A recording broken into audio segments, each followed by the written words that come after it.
Hey everyone, I have my second project to share today for the Altenew September 2019 blog hop. In my first project, I shared a layout that I used two of the new stamp sets, and in this video today, I'm going to be using one of the new stamp sets and then also one of the new die sets. So I'm starting here with the Faceted Star stamp set, and I am a huge fan of a background stamp or a texture stamp. I feel like it can add so much to a project, and I was really excited when I saw that the stamp set was part of the new release. So I wasn't sure if I had a block that would fit the stamp set, so I just went ahead and cut the packaging that the stamp comes on. So I'm actually going to use the acetate piece as my quote-unquote block to use the stamp set on my background.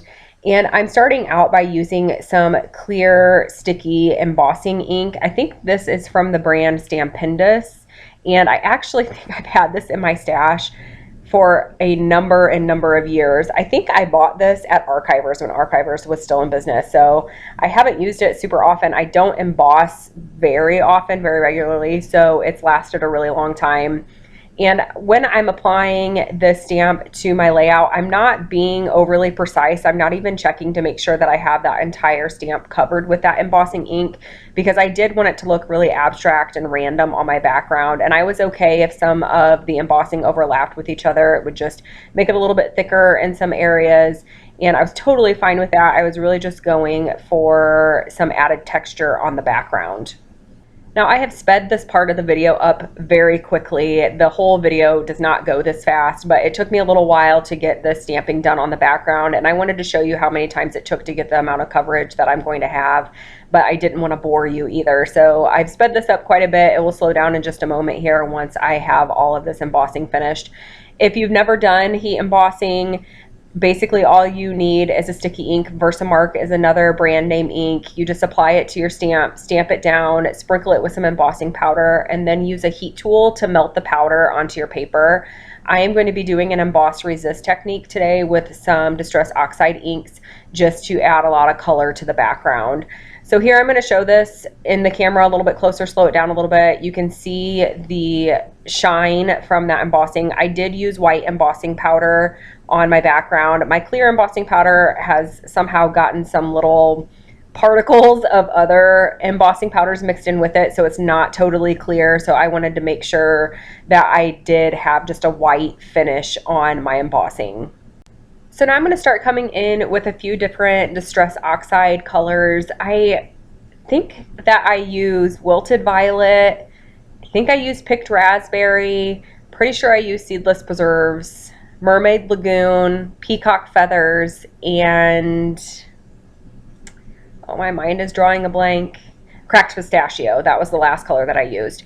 And I'm just applying the ink to an acrylic block and then using a little bit of water on a paintbrush to get that ink flowing on the block before applying it to my 12 by 12 white cardstock. Now I should have mentioned earlier, before I started doing the embossing, I did place clear gesso on this paper, so that way when I added this water and these colors, I would have a little bit of extra time to blend these colors together.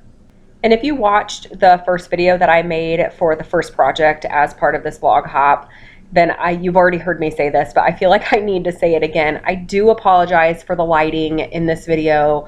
I have been having a difficult time with the lighting in my scrapbook room. I'm using natural light in this video because my studio lights aren't working quite right anymore. And I just have found that natural light is too unreliable. I'm looking into purchasing some new studio lights so my lighting will be more consistent throughout my videos. So I'm really liking how this background's looking. I'm liking how the colors are blending together. I really like how the stamping is showing with that resist technique. And I wasn't really sure at this point though what I was going to do with this. I wasn't sure if I was going to use it as a background and add all my layers on top, or if I was going to somehow use it as a layer in my scrapbook page that I'm creating. So right now I'm just having fun. I'm just adding the colors where the stamping is and just trying to make it a fun, colorful layout. Again, I did not have any photos picked out at this point. I did this with my first project also. I was just really inspired by the stamp sets and I just really love these colors. So I just naturally gravitate towards these colors, and I figured I'd be able to find a photo that would match the layout at some point. But right now I'm just having fun, just playing with the inks and just seeing what I can come up with. So I'm also going to come back in with the same colors that I used to create the background and add them to that acrylic block, water them down a little bit, and then add some splatters. Now I decided that I wanted to use this die set that is part of the new release. It is called the Tall Alpha die, and I wanted to use it just randomly on my background. So I actually didn't pull any of the letters off the paper that they come attached to. So there's some adhesive on the packaging that holds all the dies in place. I actually just put the packaging with the dies attached and ran them through my Big Shot on a couple different pieces of pattern paper from the Altenew Reflection Scrapbook collection, and then also a piece of vellum from my stash. And I just wanted to add some texture, some color, some visual interest to the background.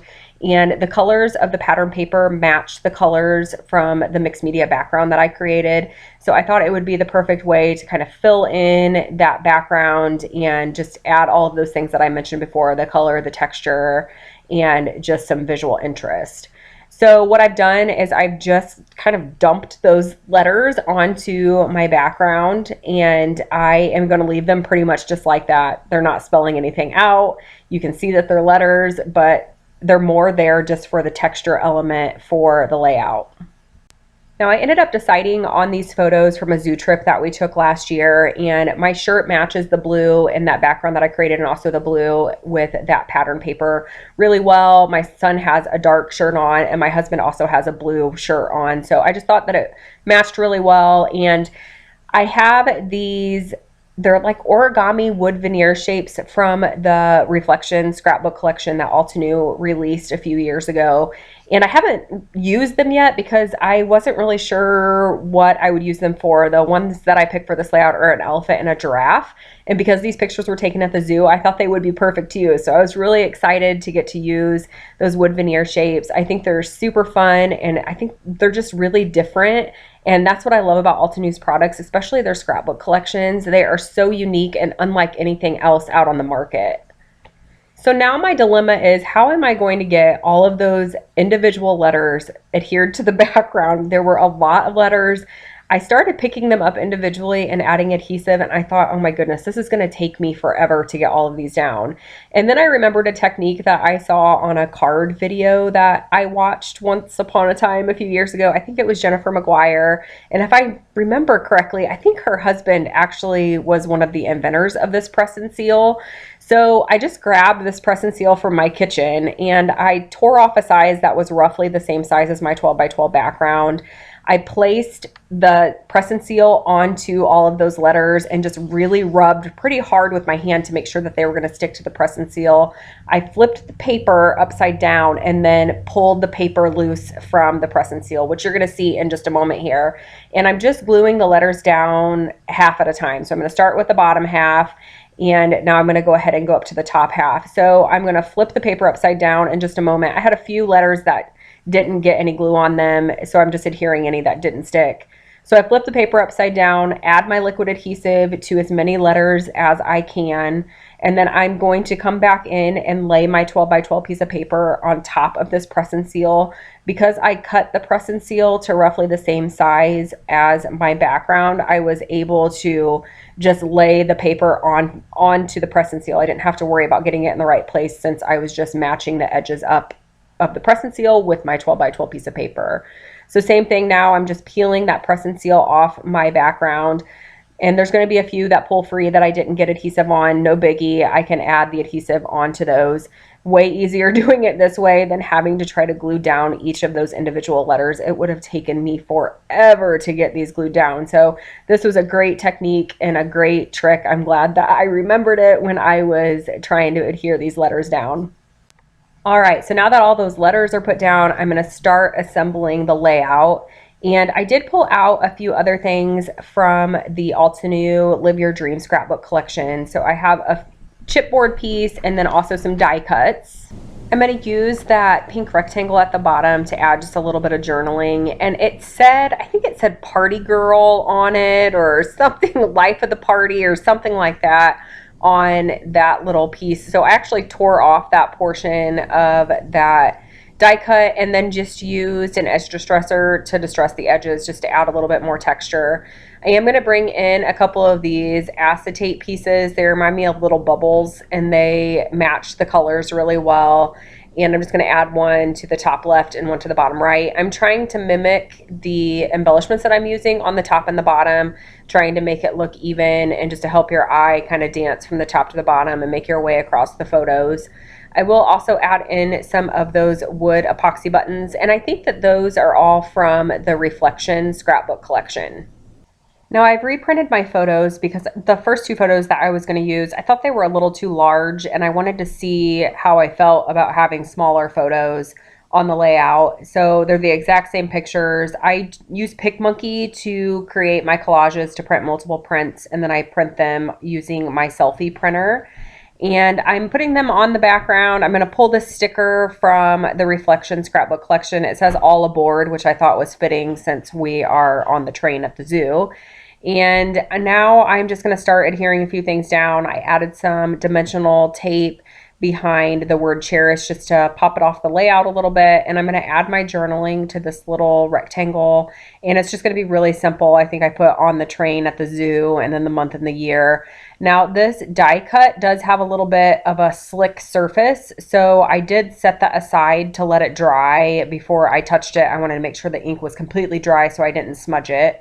I'm going to use some liquid adhesive to adhere down those embellishments at the top. Those wood veneer shapes already have adhesive on the back of them, so I just have to peel the packaging from the back. So I'm still not sure what I think about this photo size. I think at this point, I felt like it was almost too small. So when I am being indecisive about a certain part of the layout, I tend to move on to something else and come back to it later. So I'm leaving those photos on there just to let myself kind of think about it, decide what I think, and I kind of look back and forth in my camera as I'm recording just to get a different perspective on the layout. I do decide that they're too small, but I don't want to print them again because I only scrapbook pictures once. I tend to never scrapbook the same photo twice. Unless I didn't like the layout, I will pull the photo off the layout and try it again, you know, with different products or just different techniques. So I decided to go ahead and use the first photos that I printed also because I knew I would never use them again and they would either end up in the garbage or I'd give them away. But I decided just to go ahead and use them. So I placed some tissue paper behind the smaller photo, and then I stapled the smaller photo with the tissue paper on top of the larger photo. And I like the effect that that gives. It just adds a little bit more dimension and just a little bit more interest, which is something that I'm always looking for when I'm scrapbooking. Anything that can add texture or dimension, since scrapbooking is such a two-dimensional thing. I did add some fun foam behind those photos just to raise them off the background, and I'm just making sure that everything is even. I don't want the photos to be sagging in some areas, so I am using some pop dots in some places as well. So things are getting really close to being finished. I'm really happy with how this turned out. I love how those alphabets look on the background. I think that's another unique way to use your alphabet dies if you don't want to use them to spell out a word. It gives you more bang for your buck, as they say. And I'm just going to hold it closer to the camera so that way you can take a look. You can see the vellum and all of the different pattern papers, and then also that mixed media background in a little bit more detail. I'm going to bring up some still shots. I do want to encourage you to head to my blog so that way you can hop along on the blog hop. Altenew does have a couple giveaways happening with this blog hop, so I will make sure to post a direct link to the blog post in the description box below. I do want to thank you all so much for watching, and I'll be back again soon with a new layout and process video.